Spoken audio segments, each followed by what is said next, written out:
आज हम लोग ह्यूमन हेल्थ एंड डिसीज़ के बारे में पढ़ेंगे। क्लास 12 का chapter number 8 human health and disease के बारे में पढ़ेंगे।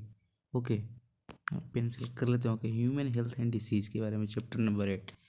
मेरा नाम है अंकित चौहान। अंकित चौहान, कुछ भी लिख लीजिए। ओके, अंकित चौहान।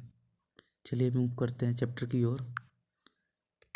देखिए, पहले समझिए क्या कह रहा है। Health was consider as the state of body and mind where there was a balance of humours between a person's mental and physical qualities was emphasized by early Greek like Hippocrates, father of medicine.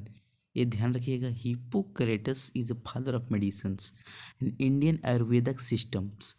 It was the considered that the persons with black biles belong to hot personality and would have the fever, but the discover of blood circulation by the William Harvey. यहाँ पर father of medicine किसको बोला जा रहा है? Hippocrates को. यहाँ पर ब्लड सर्कुलेशन किसको? William Harvey, father of modern physiology भी बोलते हैं विलियम हार्वे को.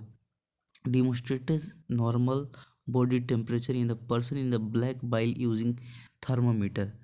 तो ये बस कहानी है, इस कहानी को पढ़ने से कोई फ़ायदा नहीं है.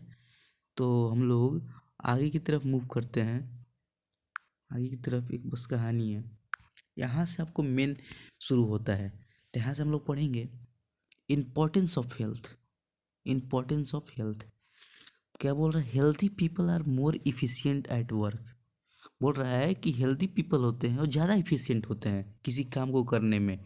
दिस इंक्रीज, ये बढ़ाता है production of bring economic prosperity, good health.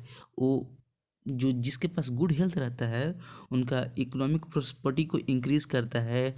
उनके पास अच्छा हेल्थ रहता है. Increase the life of people, उनके जीवन को बढ़ाता है. And it's reduce the child mortality rate. अब ये चाइल्ड मैटरलिटी रेट को डिक्रीज करता है. क्या बोलता है?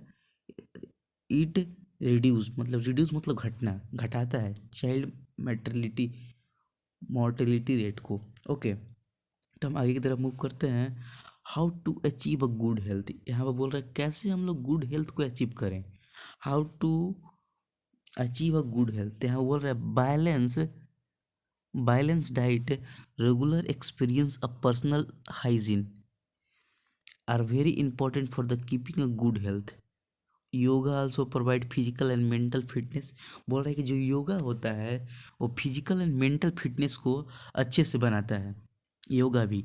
Knowledge about the diseases and the effect different body functions, vaccinations, communication against the infections, disease, proper disposal of waste, control of vectors, hygienic food and water resources and are essential for good health.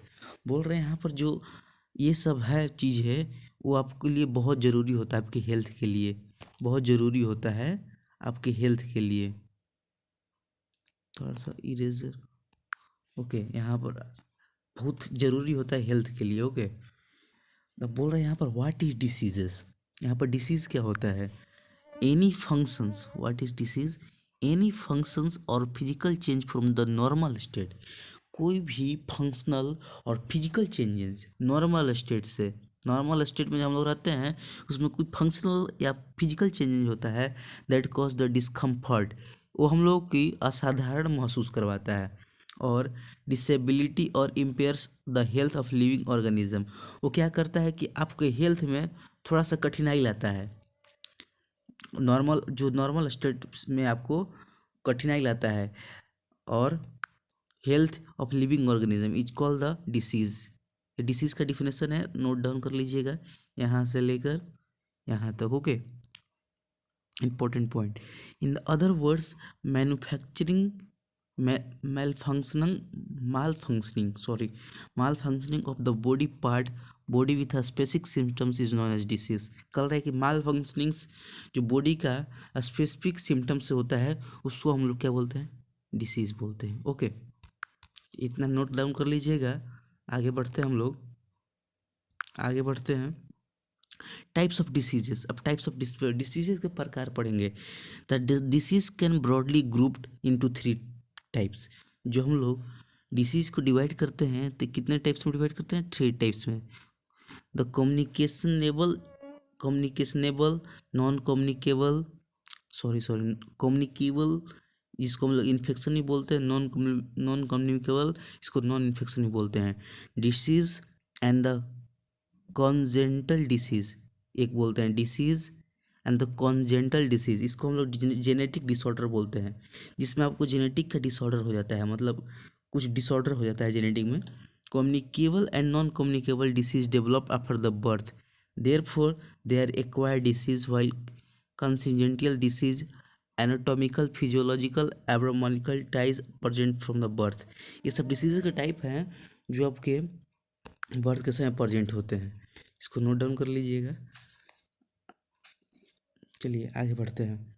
यहाँ पर पहले हम लोग पढ़ रहे थे कि disease के टाइप्स में पहला टाइप्स था कम्युनिकेबल डिसीज़। क्या होता है? कम्युनिकेबल को हम लोग इन्फेक्शन भी बोलते हैं।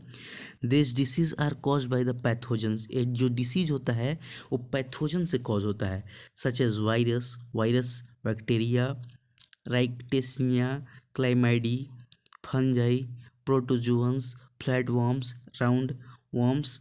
Infection disease are very common. Some of the infection disease are AIDS, like AIDS are fatal. Sorry यहाँ पर थोड़ा सा लाइन अंदर चल गया है तो कोई बात नहीं। ओके बस लाइन ही है, आगे हम लोग पढ़ेंगे। और ओके सब नोट डाउन कर लीजिएगा आप लोग। अगले पेज पर हम लोग मूव करते हैं। 3rd हो गया, 4th पेज पर। अब देखिए, अब हम लोग दूसरा पढ़ रहे थे कि दूसरा पॉइंट था नॉन कम्युनिकेबल या नॉन इन्फेक्शन डिसीजेस। तो यहाँ पर this diseases are not spread, ये जो डिसीज होता है स्प्रेड नहीं होता है, ये डिसीज स्प्रेड नहीं होता है, नॉट स्प्रेड अदर पर्सन, किसी भी दूसरे पर्सन में जो नॉन कम्युनिकेबल डिसीज है वो स्प्रेड नहीं होता है। Among non infections disease cancer in the major cause of death, जैसे इन्फेक्शन डिसीज होता है वो मेजर कॉज होता है डेथ के लिए। किसके लिए? जो non infection disease cancer is a major cause. यहाँ पर देखिए इंपॉर्टेंट लाइन है, major cause of death. Non communicable disease are the flowing types. अब हम लोग कम्युनिकेबल और नॉन कम्युनिकेबल 2 डिसीज टाइप पढ़े। अब नॉन कम्युनिकेबल का भी टाइप होता है, तो हम नॉन कम्युनिकेबल के टाइप में पढ़ेंगे। चल आगे बढ़ते हैं। नॉन कम्युनिकेबल टाइप में देखिए पहला होता है डिफिशियंसी डिसीज। अब देखिए यहाँ पर क्या होता है कि this disease are caused by deficiency of nutrition. ये जो डिफिशियंसी डिसीज होता है वो न्यूट्रिशन की कमी से होता है। हार्मोन्स, मासमस एग्जाम्पल है, क्वासिकोरस, वेरी सिवकरी, डायबिटीज़, स्कर्वी, डायबिटीज़ एक्सेट्रा। ये सब आपका डिफिशियंसी डिसीज़ है। क्या? कौन सा डिसीज है? डिफिशियंसी डिसीज़ है, डिफिशियंसी डिसीज़ है। ओके, ये सब आपका डिफिशियंसी डिसीज़ है। डिफिशियंसी दूसरा का पढ़े देखिए, degenerative disease. This disease are due to the malfunctioning of some important tents organs. Heart disease are the अर्बोनल वर्किंग फ्रॉम द बॉडी। देखिए ये डिजेनरेटिव डिसीज है। ये देखिए this disease are malfunctioning from some important heart disease are due to the abnormal working of some body part. जो body part abnormal working हो जाता है तो ये डिसीज डिजेनरेटिव डिसीज काम करता है। अब देखिए यहाँ पर तीसरा है एलर्जिक डिसीज। तो this disease are caused when the body become hyper sensitive. देखिए एलर्जिक डिसीज तब होता है जब बॉडी हाइपर सेंसिटिव हो जाता है। जैसे कि सर्टेन क्या बोल रहा है, hyper sensitives on to certain foreign substance. Asthma एक तरह की एलर्जीज है बोल रहा है। अस्थमा इज एलर्जी, जैसे धूल उल से होता है किसी को तो उसी को हम लोग एलर्जिक डिसीज बोलते हैं। ओके, उसी को हम लोग एलर्जिक डिसीज बोलते हैं। तो यहाँ पर हम लोग आगे चलते हैं। देखिए कैंसर, चौथा नंबर आपका नॉन कम्युनिकेबल में है cancer. It cause be due to the uncontrol growth of certain tissue in the body. जो कैंसर होता है अनकंट्रोल ग्रोथ के कारण, टिश्यू में अनकंट्रोल ग्रोथ के कारण ये होता है। मेंटल डिसऑर्डर, ये पांचवा, this are depression, anxiety, anxiety, mental disability etcetera. ये एंजाइटी, मेंटल डिसेबिलिटी के कारण जो होता है उसको हम लोग मेंटल डिसऑर्डर बोलते हैं। ओके। एडिक्शन, देखिए छठा जो डिसीज़ है addiction, this due to the drugs abuse, alcohol, tobacco. मतलब इसका मतलब जो एडिक्शन डिसीज़ होता है वो आपको अल्कोहल मतलब कोई भी हानिकारक चीज़ों का सेवन करने से होता है। जो एडिक्शन डिसीज़ होता है कोई भी हानिकारक चीज़ों को सेवन करने से होता है। यहाँ पर देखिए तीसरा जो आपका हम लोग टाइप्स पढ़े थे उसमें, तो ये तीसरा था कंजेंशियल डिसीज़ या जेनेटिक डिसऑर्डर। बोल रहा है state earlier are found from birth. ये जो होता है जेनेटिक डिसऑर्डर ये जन्म से ही होता है, जन्मजात होता है ये। This may be cause a single genes mutation, haemophilia, colour blindness. Haemophilia का इसमें इसमें जो डिसीज होता है इसमें लोग हेमोफीलिया का शिकार हो जाते हैं, अंधेपन का शिकार हो जाते हैं। और आगे चलते हैं हम लोग, अंधेपन का शिकार हो जाते हैं। बोल रहे हैं यहाँ पर फिनलिकिटोनिया, एल्कोपेट्रिनेरिया, अल्बाइनिस, ये सब डिसीजेस के टाइप्स हैं। मतलब इसमें क्या होता है ये सब बीमारियों से वो जूझने लगता है। ओके। डाउन सिंड्रोम्स हो जाता है, सिंड्रोम लाइन फेंटर होता है, इन्वायरमेंटल फैक्टर्स भी अफेक्ट करते हैं। जैसे कि ये देखिए harelips cleft palates, the genes and the chromosome induce the congenital defect are transmitted the next generation.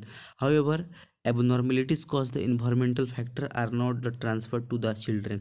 ये बोल रहा है कि environmental factors are not transfer, जो इन्वायरमेंटल ट्रांसफर नहीं होता है चिल्ड्रन में। ओके। अब देखिए पांचवा हम लोग पढ़ रहे हैं। अब डिसीज एजेंट क्या होता है, देखिए यहाँ पर disease agent, this disease agent is a substance of force which cause the disease by the excess of deficiency deficiency or absence these आगे क्या लिखा थोड़ा देख ले। these agents are five main types. जो एजेंट होते हैं फाइव मेन टाइप्स के होते हैं। पहला होता है बायोलॉजिकल एजेंट, पैथोजेंस। इसमें जो एग्जांपल है इसका virus, bacteria, mycoplasma, fungi, protozoas, helminths, insect और ऑर्गेनिज्म। ये सब आपके जो हो गए, ये सब आपके हो गए मतलब वही बायोलॉजिकल एजेंट हो गए और पैथोजेंस हो गए। अब न्यूट्रिशन एजेंट दूसरा है न्यूट्रिशन एजेंट, तो इसमें से आपका एग्जांपल हो जाएगा mineral, carbohydrates, protein protein fat, vitamins and water. ये सब आपके क्या हो गए न्यूट्रिशन एजेंट हो गए। अब केमिकल एजेंट देखिए, केमिकल एजेंट में आपको there are two factors, endogenous chemical agent. देखिए मतलब यहाँ पर केमिकल एजेंट में आपको दो फैक्टर हो जाते हैं। इंडोजेन केमिकल एजेंट्स हो जाते हैं। एग्जाम्पल इंडोजेंस केमिकल एजेंट का urea, uric acid, hormones and enzyme, ये सब आपके जो है केमिकल एजेंट है। ओके। यहाँ पर हम लोग दूसरा देखेंगे, दूसरा आपका है exogenous chemical agent, exogenous chemical agent. इसमें आपके जो एग्जांपल हैं गैसेस, डस्ट, मेंटल फ्यूम्स अलग अलग है। Okay etcetera. Okay. Allergens like the spores and pollens. अरे यहाँ पर दूसरा एलर्जेंस के एग्जांपल है यहाँ पर स्पोर्स और पोलेंस। ओके। अब फिजिकल एजेंट आपके फिजिकल में heat, cold, humidity, pressure, radiation, electricity and sound, ये सब आपके हो गए physical agent. Okay. Physical agent हो गया। अब मैकेनिकल एजेंट में देख लीजिए, मैकेनिकल एजेंट में इंजरीज, फ्रैक्चर, स्प्रैम्स, डिस्कोलेक्शन। ओके। ये सब आपके हो गए मैकेनिकल्स। अब देखिए हम लोग पढ़ेंगे बहुत बढ़िया टॉपिक ट्रांसमिशन ऑफ डिसीज। इसके लिए बहुत आपको इम्पोर्टेंट जानकारी भी रहना बहुत ज़रूरी है।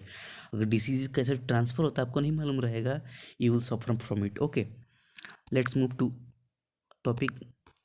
ओके देखिए यहाँ पर डायरेक्ट ट्रांसमिशन, देखिए पहला पॉइंट है ट्रांसमिशन ऑफ डिसीज में डायरेक्ट ट्रांसमिशन। बोल रहा है the pathogens of a germs disease are carried directly to the human body without the intermediate agent. कह रहा है कि जब जो पैथोजेंस होते हैं डिसीज, और डायरेक्टली कैरिड होते हैं किसके द्वारा? मानव शरीर के द्वारा। इमीडिएटली एजेंट, ये क्या होता है कि इमीडिएट एजेंट होते हैं। जो मानव शरीर होता है वो इमीडिएट एजेंट होता है किसी डिसीज को कैरिड करने के लिए। ओके, बोल रहा है कि it's occur in many ways. बोल रहा है कि ये बहुत सारे तरीकों से होता है। पहला तरीका बता रहा है, contact in a infected person, contact with infected person. अगर हम लोग किसी भी इन्फेक्टेड पर्सन में कंटेक्ट हो जाते हैं तो वो आपका हो गया कंटेक्ट विथ इन्फेक्टेड पर्सन। इसमें क्या होता है, चिकन पॉक्स हो गया, स्मॉल पॉक्स हो गया, सिम्फिल्स हो गया, ये सब आपका क्या है, कंटेक्ट विथ इन्फेक्शन पर्सन। ये आपका ट्रांसमिटिव डिसीज है एक दूसरे से, मतलब जैसे कि एक आदमी को हुआ है तो आपको भी हो जाएगा, मतलब ये वायरल डिसीज मान लीजिए, वायरल बोल सकते हैं इसको। ओके, आगे हम लोग मूव करते हैं, let's move to another point. बोला ड्रॉपलेट इन्फेक्शंस।